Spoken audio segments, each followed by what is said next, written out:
بسم اللہ الرحمن الرحیم۔ ناظرین، ہم آپ کو خوش آمدید کہتے ہیں۔ ناظرین، جیسا کہ آپ کے علم میں ہے کہ ستمبر پاکستانی سیاست کے حوالے سے انتہائی اہم تصور کیا جا رہا ہے، انتہائی اہم سمجھا جا رہا ہے۔ اس مہینے بہت سی اہم تعیناتیاں، تقرریاں، تبدیلیاں ہو رہی ہیں اور بہت سے لوگ اپنے عہدوں سے سبکدوش بھی ہو رہے ہیں۔ آنے والے چند دنوں میں صدر پاکستان جناب عارف علوی صاحب جا رہے ہیں، پھر chief justice of Pakistan justice Umar Ata Bandial 16 September کو اپنے عہدے سے سبکدوش ہو جائیں گے۔ اسی طرح D G I S I کے حوالے سے لیفٹیننٹ جنرل ندیم انجم کے حوالے سے کہا جا رہا ہے کہ وہ بھی اسی مہینے جو ہیں وہ چلے جائیں گے، اور ان کی ایکسٹینشن کی بھی بات کی جا رہی ہے۔ اور بھی بہت سی تقرریاں، تعیناتیاں اور الیکشن کے شیڈیول کا امکان بھی اسی سپٹمبر کے حوالے سے۔ اور سپٹمبر انتہائی اہم ہے، ایک طرف جہاں ملکی سیاست میں ہلچل مچی ہوئی ہے، سپٹمبر کے حوالے سے، تبدیلیوں کے حوالے سے، تعیناتیوں کے حوالے سے، تقرریوں کے حوالے سے، ایکسٹینشنز کے حوالے سے، وہاں پر ملکی معیشت بھی انتہائی جو ملکی تاریخ کے مشکل ترین جو مرحلہ ہے اس میں داخل ہو چکی ہے۔ اور توقع یہ کی جا رہی ہے کہ آنے والے دن ملکی معیشت کے لیے مزید جو ہیں وہ خطرناک ثابت ہو سکتے ہیں۔ ایک طرف مہنگائی کا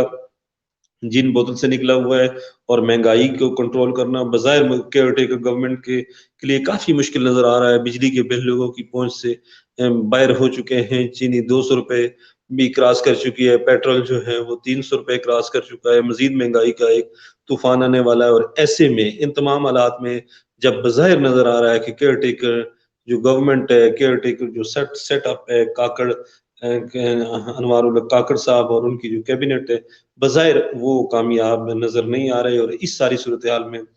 army chief general Asim Munir نے خود میدان میں آنے کا فیصلہ کیا ہے، اور وہ خود میدان میں آ چکے ہیں۔ اس حوالے سے انہوں نے پاکستان بھر کے جو ممتاز بزنس مین ہیں 50 کے قریب، ان سے ملاقات کی اور ان کو ایک روڈ میپ دیا ہے، اور ان کو ان کے بہت سے جو خدشات تھے، وسوسے تھے، اور ان کے جو ذہنوں میں بہت سے سوالات تھے، ان سوالوں کے بھی جواب دیے ہیں۔ اور 6 ماہ کے حوالے سے انہوں نے ایک روڈ میپ بھی دے دیا ہے، اور بہت سی چیزیں ان کے درمیان ڈسکس ہوئی ہیں۔ ملکی معیشت، سمگلنگ، ڈالر کی جو قیمت ہے اس کا بے قابو آنا، ملکی اکانومی کے حوالے سے بہت تفصیلی قسم کی گفتگو ہوئی ہے۔ آرمی چیف اور بزنس مین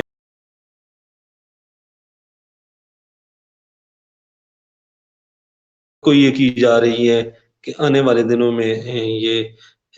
اس میٹنگ کی کافی جو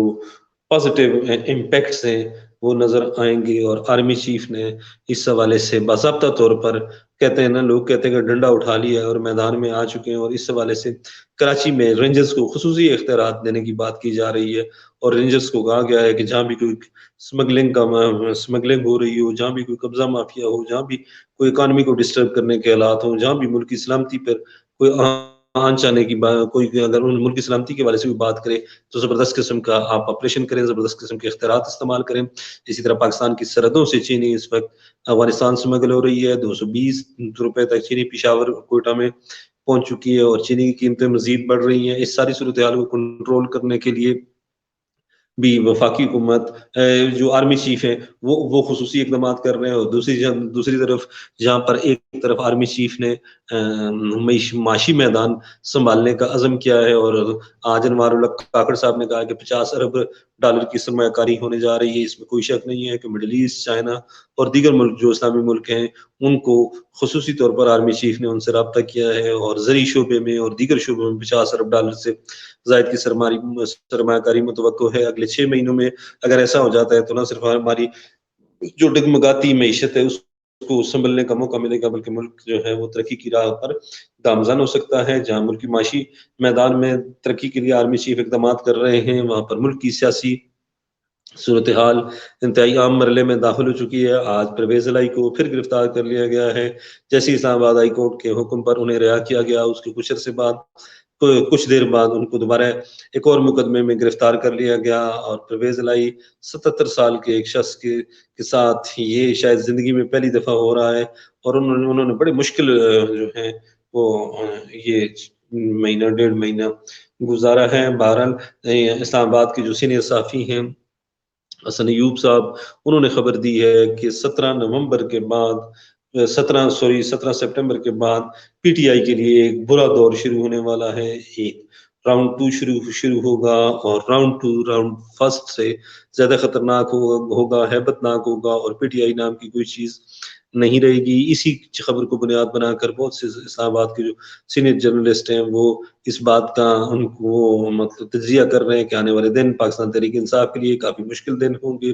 اور نئے چیف جسٹس جو ہیں وہ قاضی فائز عیسیٰ آ جائیں گے، پریزیڈنٹ جو ہیں وہ بھی چلے جائیں گے، صادق سنجرانی صاحب ایک کیئر ٹیکر مطلب ہے، آپ ان کو کہہ سکتے ہیں کہ پریزیڈنٹ ہوں گے، اور اسی طرح جو دیگر عام تعیناتیاں ہیں وہ بھی سپٹمبر میں ہو جائیں گی، اور خان صاحب کی جو ہمدرد ایک مخصوص لابی کو سمجھا جا رہا ہے اس کا بھی ختم ہو جائے گا وہ سلسلہ بھی، اور پھر خان صاحب کے لیے مشکلیں شروع ہوں گی۔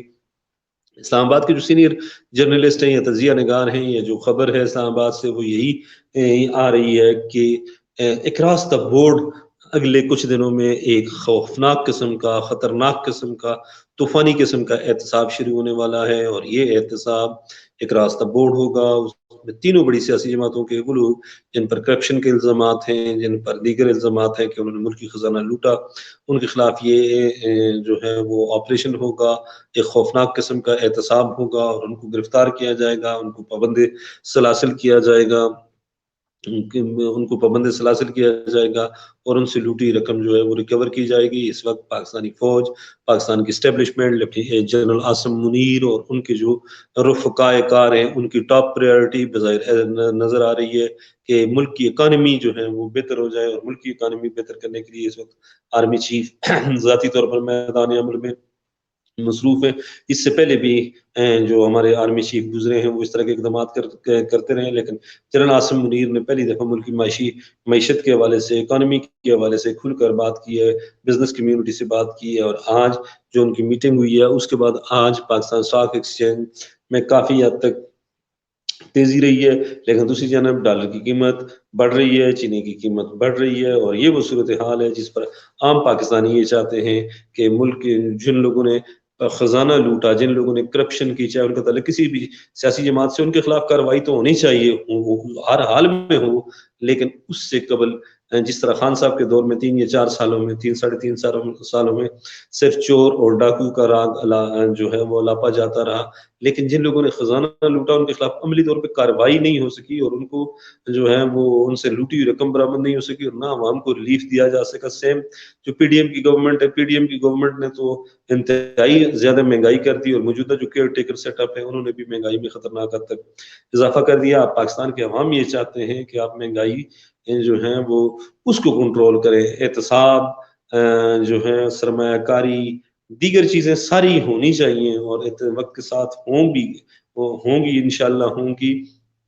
آرمی چیف کا جو ویژن ہے وہ بہتر ہے، اور جس طرح وہ لگے ہوئے ہیں بظاہر ایسا لگ رہا ہے کہ انشاءاللہ اگلے 6 سے 8 مہینوں میں حالات بہتر ہو جائیں گے، لیکن اس سے پہلے کیئر ٹیکر گورنمنٹ کو فی الفور مہنگائی روکنے کے لیے اقدامات کرنے چاہیے، اور اس حوالے سے آرمی چیف کو ہماری جو مغربی سرحد ہے افغانستان کے ساتھ، اس میں سمگلنگ روکنے کے لیے جنگی بنیادوں پر اقدامات کرنا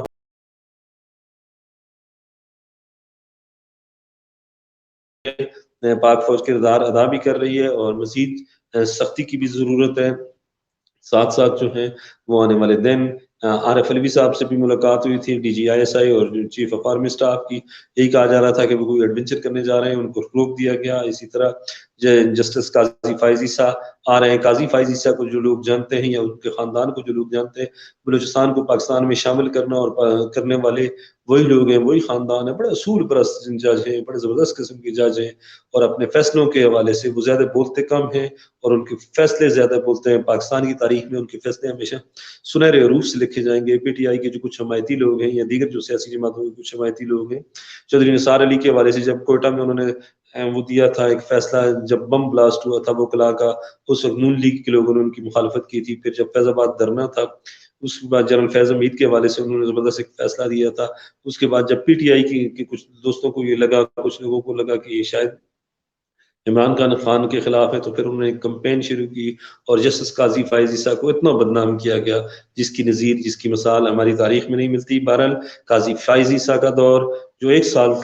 پر محیط ہوگا، شاید پاکستانی عدلیہ کی تاریخ کا انصاف کی فراہمی کے حوالے سے شاید یہ مثالی دور ہو، اور جتنے بھی فیصلے ان دنوں ہوئے ہیں جو پارلیمنٹ کی سپریمیسی کے حوالے سے فیصلے، شاید یہ فیصلے ایک دفعہ پھر قلعدم ہو جائیں اور پارلیمنٹ کی سپریمیسی ہر حال میں مقدم رکھی جائے، کیونکہ اس حوالے سے جس قاضی فائز عیسیٰ بڑے جو ہیں وہ کلیئر کر نظر آتے ہیں، اور ساتھ ساتھ سپریم کورٹ کا جو سوموٹو ایکشن ہے اس کے حوالے سے بھی قاضی فائز عیسیٰ کے خیالات بڑے زبردست ہیں۔ وہ کہتے ہیں کہ ایک جج کے بجائے یہ اختیارات 3 ججوں تک ہونے چاہیے۔ بہرحال آنے والے دن پاکستان کی سیاسی تاریخ کے حوالے سے انتہائی عام دن ہے، لیکن یہ بات طے ہے کہ الیکشن جو جس کے حوالے سے پیپلز پارٹی اور دیگر جماعتیں کہہ رہی ہیں کہ ود ان 90 ڈیز الیکشن ہونا چاہیے۔ آج پاکستان بار نے بھی مطالبہ کیا ہے کہ الیکشن ود ان 90 ڈیز ہوں، اور صدر پاکستان کو یہ اختیار ہے کہ وہ الیکشن کی ڈیٹ کا اناؤنس کریں، لیکن ابھی تک جو حالات نظر آ رہے ہیں، جو جس طرح چیزیں جا رہی ہیں، جو اسلام آباد سے خبریں آ رہی ہیں، اس کے مطابق الیکشن شاید 90 دن کے اندر نہ ہوں۔ اگر الیکشن ہوئے بھی تو کم از کم الیکشن کے انعقاد میں 6 ماہ لگ سکتے ہیں، اور یہ 6 ماہ احتساب کے حوالے سے اور ملک کی اکانومی کے حوالے سے انتہائی اہم ہوں گے۔ اب مجھے اجازت دیں، اللہ حافظ۔